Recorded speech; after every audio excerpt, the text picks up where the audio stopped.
draw the attention of this Parliament to the case of Mr Van Cam Chow, an Australian pro-democracy advocate currently detained in Vietnam. Since his arrest on the 15th of January this year, Mr Chow has been held in detention without charge by the Vietnamese authorities. Mr Chow is being investigated for his activities against the Vietnamese Communist Party, including, as I understand it, an attempt to overthrow the government. Vietnam is one of the most prolific jailers of peaceful activists in the region. Basic civil rights, including freedom of expression, association and peaceful assembly, are severely restricted.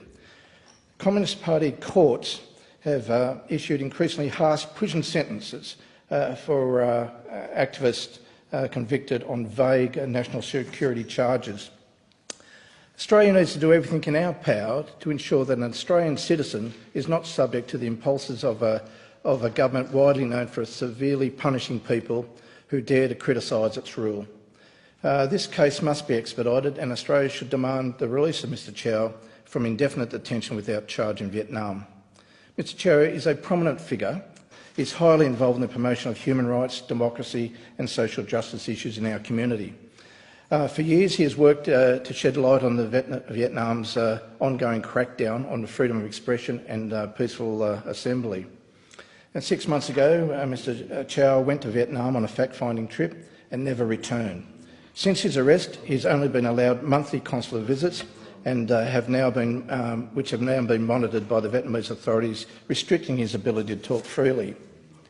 He has been denied legal representation so far during a period of ongoing investigation. The investigation has been extended until September and could be extended further. It is most doubtful the trial process will be open and fair, given the Vietnamese courts remain firmly under the control of the Communist government. I have met with Mr Chow's wife and 2 sons, who are deeply depressed over his unknown fate. They are increasingly concerned about his mental and physical well-being. His family and Vietnamese community in Australia are pleading for the Australian government to bring home this 70-year-old Australian.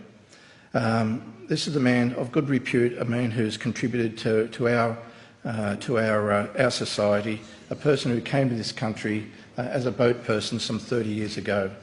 The Australian government has an obligation to protect the rights of its citizens. I therefore urge the government to pressure the Vietnamese authorities to expedite this case and call for Mr Chow's unconditional release.